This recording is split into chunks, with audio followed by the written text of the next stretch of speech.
हमारी संस्कृति, हमारे संस्कार सदा रहे हमारे साथ। भारत की पुरातन गाथाएं और महान संतों की वाणी। सब्सक्राइब करें तिलक कथाएं। दामू अन्ना, उर्मिला बेटी, कैसे हो? बाबा, आपकी कृपा से हम दोनों जल्दी ही माता पिता बनने वाले हैं।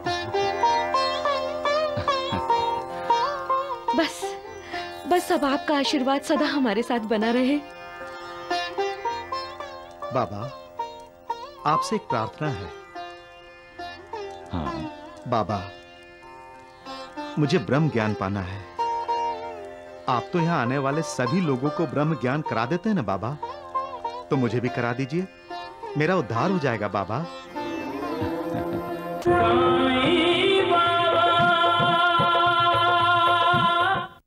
अभी मैं दोनों को बोल देता हूँ।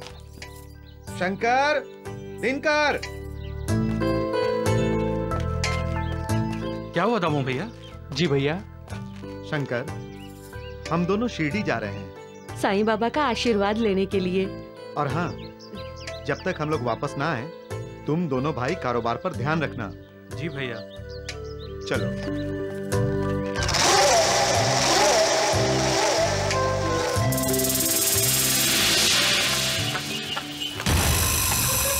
देख रहा हूं,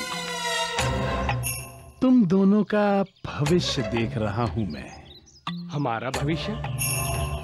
क्या दिखाई दे रहा है आपको हमारे भविष्य में?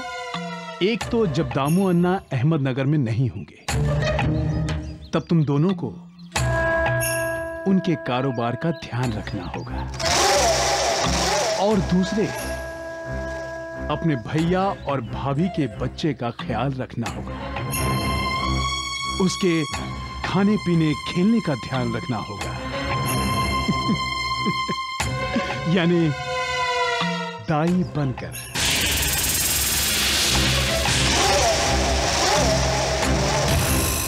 और तीसरे, भैया और भाभी के वापस लौटने पर उनके साथ मिलकर साईं बाबा की आरती करनी होगी।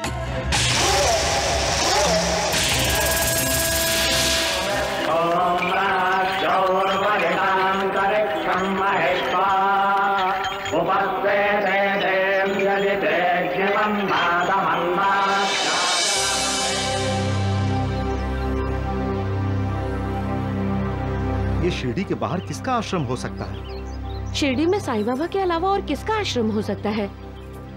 वो यही है। हम यहीं पर बाबा का आशीर्वाद ले लेते हैं।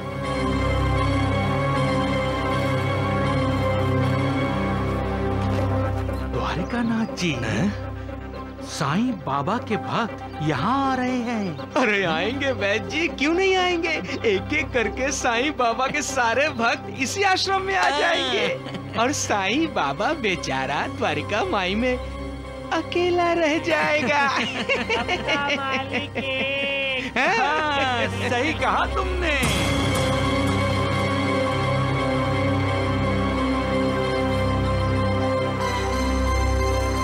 साईं बाबा तो यहाँ कहीं भी दिखाई नहीं दे रहे हैं।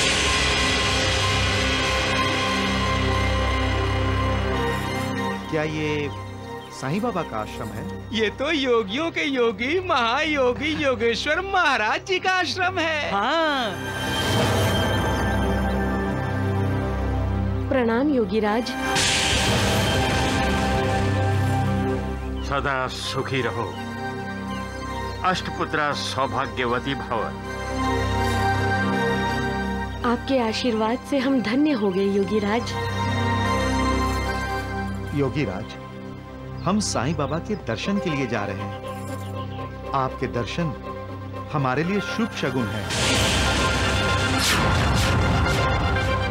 शादी के बहुत सालों बाद साईं बाबा की कृपा प्रसाद से ही मुझे संतान सुख की प्राप्ति होने वाली है।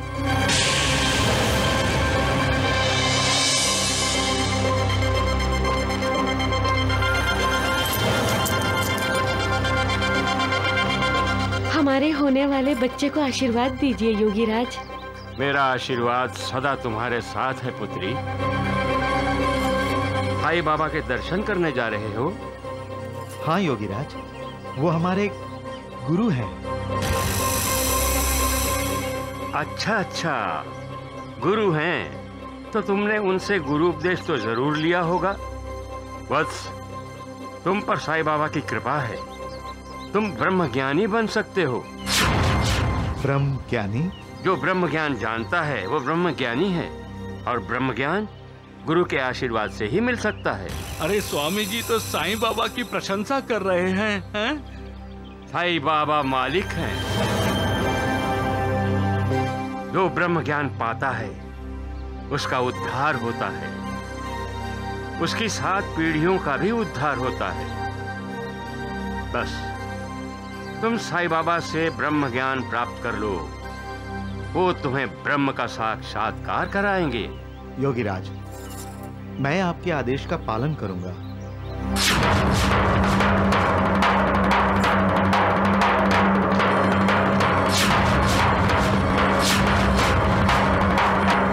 ब्रह्म क्या है? एक बच्चे के लिए उसकी मां ब्रह्म है, एक शिष्य के लिए उसका गुरु ब्रह्म है, एक भक्त के लिए उसका भगवान ब्रह्म है, परिवार के एक सदस्य के लिए उसका अपना परिवार ब्रह्म है, एक विद्यार्थी के लिए उसकी पाठशाला ब्रह्म है, और एक नागरिक के लिए उसका अपना देश ब्रह्म है। लेकिन जैसे जैसे हमें ज्ञान मिलता जाता है, वैसे वैसे हम जान जाते हैं कि हम जो सोच रहे हैं वो ब्रह्म नहीं है, ब्रह्म के आगे भी कुछ है। फिर हम ब्रह्म के जो परे है उस पर ब्रह्म की शरण में जाते हैं, और हमें साक्षात्कार होता है कि ईश्वर का रूप जो सत्य, चित्त और आनंद है वही ब्रह्म है। द्वारकानाथ जी, आप तीनों क्या सोच रहे हैं मैं जानता हूं। मैंने साईं बाबा की प्रशंसा करके उस पति पत्नी को साईं बाबा के पास क्यों भेज दिया, यही सोच रहे हैं ना आप सब? हाँ, सत्य वचन, सत्य वचन। साईं बाबा एक फकीर है, कुछ पढ़ा लिखा नहीं। हाँ, ढोंग करना अच्छा आता है उसे, लेकिन ढोंगी और पाखंडी कभी ब्रह्मज्ञानी नहीं हो सकते। हाँ। जब साईं बाबा का वो भक्त साईं बाबा के सामने ब्रह्म ज्ञान की बात करेगा तो साईं बाबा की जबान भी नहीं हिलेगी, संत और कहा सबके सामने साईं की पोल खुल जाएगी। सब जान जाएंगे कि साईं ढोंग करता है। बिल्कुल। और फिर सारी शिरडी आ जाएगी आपके चरणों में। वाह स्वामी जी वाह। ओम जय साईनाथ, जय साईनाथ, आदि न अंत तुम्हारा, तुम्हें श्रद्धा रमन हमारा। ओम जय साईनाथ, जय साईनाथ, आदि न अंत तुम्हारा, तुम्हें श्रद्धा रमन हमारा। धरती पर रहकर प्रभु तुमने तन अंबर तक विस्तारा। ओम जय साईनाथ, जय साईनाथ, आदि न अंत तुम्हारा, तुम्हें श्रद्धा नमन हमारा।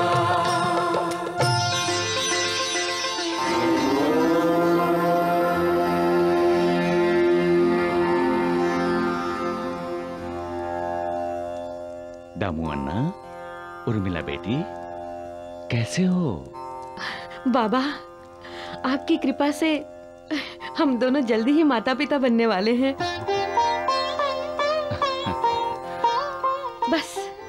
बस अब आपका आशीर्वाद सदा हमारे साथ बना रहे। बाबा, आपसे एक प्रार्थना है। हाँ। बाबा, मुझे ब्रह्म ज्ञान पाना है। आप तो यहाँ आने वाले सभी लोगों को ब्रह्म ज्ञान करा देते हैं ना बाबा, तो मुझे भी करा दीजिए, मेरा उद्धार हो जाएगा बाबा। दामू अन्ना, आपको श्यामा, क्यों परेशान हो रहे हो? मैं दामू अन्ना को ब्रह्म ज्ञान करा देता हूं। श्यामा, तुम तो जानते ही हो कि मेरे सारे व्यवहार नगद होते हैं, मैं उधार करता ही नहीं। इसी वजह से लोग धन, पद, शक्ति, मान, ऐसी चीजों की इच्छा पूर्ति की लालसा में मेरे पास आते हैं। ब्रह्म ज्ञान की इच्छा तो कोई व्यक्त करता ही नहीं। सभी अपनी अपनी आर्थिक उन्नति चाहते हैं, आध्यात्मिक उन्नति के बारे में कोई सोचता ही नहीं। लेकिन दामू अन्ना ने ब्रह्म ज्ञान मांगा है, तो मैं इसे ब्रह्म ज्ञान कराऊंगा। मेरे लिए ये घड़ी बड़ी शुभ है। बैठो दामू अन्ना।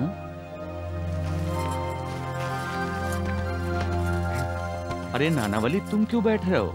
जल्दी खड़े हो और जाओ, नंदू मारवाड़ी से 5 रुपए जाकर लेकर आओ। जाओ जाओ, जल्दी करो, जाओ, मेरा नाम लेना। अच्छा बाबा। दामू अन्ना, आप ब्रह्म ज्ञान क्यों सीखना चाहते हो? साईं बाबा की कृपा से मेरे पास सभी सुख साधन है। संतान नहीं थी, वो अब हो जाएगी। उसके बाद मेरी कोई इच्छा बाकी नहीं बचती। बस मुझे ब्रह्म दर्शन और ब्रह्म ज्ञान हो गया तो मुझसे बड़ा खुशनसीब कौन होगा? बाबा। अरे 5 रुपए लाए? नहीं बाबा, वो नंदू मारवाड़ी के घर को ताला लगा हुआ है। ओहो, तो चंदू बनिए से जाके लेकर आओ। जाओ, जल्दी करो। अच्छा बाबा। साईनाथ को अचानक 5 रुपए किस लिए चाहिए? मेरे पास 5 रुपए होते तो मैं अवश्य दे देती। बाबा, आप इन्हें ब्रह्म दर्शन करवा रहे हैं ना? हाँ बेटी। तो बाबा जल्दी कराइए ना। सब्र करो दामू अन्ना, धीरज रखो, तुम्हें ब्रह्म ज्ञान होगा। बाबा। अरे लाओ, 5 रुपए लाओ मेरे। वो बाबा, वो चंदू बनिया सीढ़ी में नहीं है बाबा, वो ससुराल गए बाबा। अरे नानावली, तुम धनीराम व्यापारी के पास जाओ और मेरे लिए 5 रुपए लेकर आओ। हाँ बाबा, अभी लेकर आता हूँ। बाबा, मुझे कब कराएंगे आप ब्रह्म ज्ञान? दामू अन्ना, तुम्हारी जेब में 5 रुपए के 50 गुना ब्रह्म हैं, रुपयों के रूप में। उन्हें बाहर तो निकालो।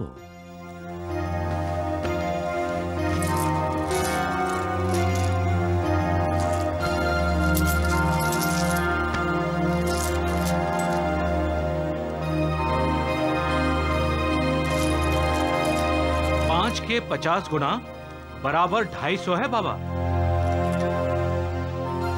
और मैं 5 रुपए के लिए नानावली को इधर उधर भेज रहा हूं, लेकिन तुम मुझे 5 रुपए नहीं दे रहे हो? हाँ?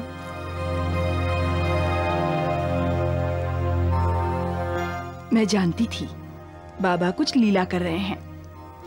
बाबा, ये लीजिए 5 रुपए।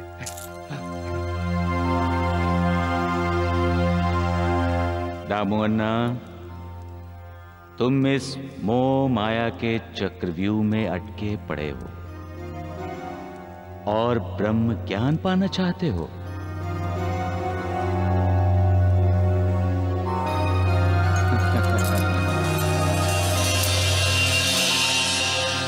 ब्रह्म सत्य है, सत्य ब्रह्म है। क्या तुम सत्य के उपासक हो? क्या तुम सत्य के पुजारी हो? नहीं दामू अन्ना, सच्चाई से तो तुम्हारा दूर तक भी संबंध नहीं है। अगर होता तो तुम काले धंधे कभी न करते। कायदे कानून की आंखों में धूल झोंक कर व्यापार नहीं करते। ऐसा करके तुम खुद अपनी आंखों में धूल झोंक रहे हो दामू अन्ना। हर व्यापार के साथ तुम सच्चाई से दूर जा रहे हो। जो सच की राह पर चलता है सच को अपनाता है और किसी भी हालत में सच का साथ नहीं छोड़ता, वही ब्रह्म ज्ञान पाने का हकदार है, तुम नहीं। पैसे जेब में रख लो दामुअन्ना।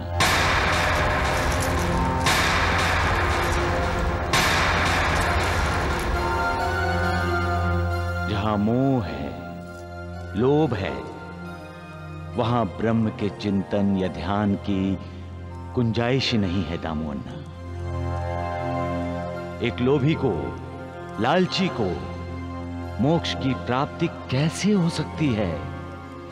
उसका दिल तो धन, दौलत, स्त्री, संतान इसी में ही अटका रहता है। उसके मन को ना शांति है, ना संतोष। जब तक मनुष्य विकारों से छुटकारा नहीं पाता, तब तक वो ब्रह्म के सत्य स्वरूप को कैसे जान सकता है?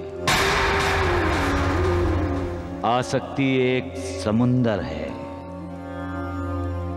पैसे की प्यास एक भंवर है, जिसमें अहंकार और ईर्ष्या रूपी मगरमच्छ रहते हैं। जो निर्विकार है, जिसके मन में कोई आसक्ति, कोई इच्छा नहीं है, सिर्फ वही ये भवसागर पार कर सकता है और वही ब्रह्म का दर्शन कर सकता है। दामुअन्ना, मन की पवित्रता बहुत जरूरी है, क्योंकि पवित्र मन के बिना आध्यात्मिक उन्नति हो ही नहीं सकती।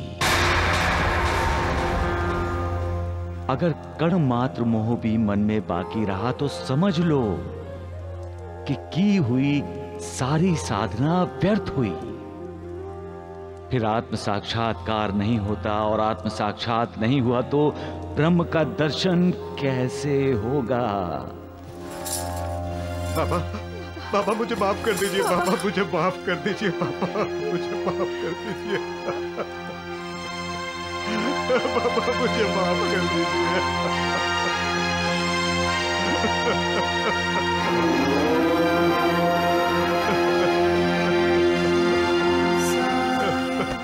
उठो उर्मिला बेटी, उठो।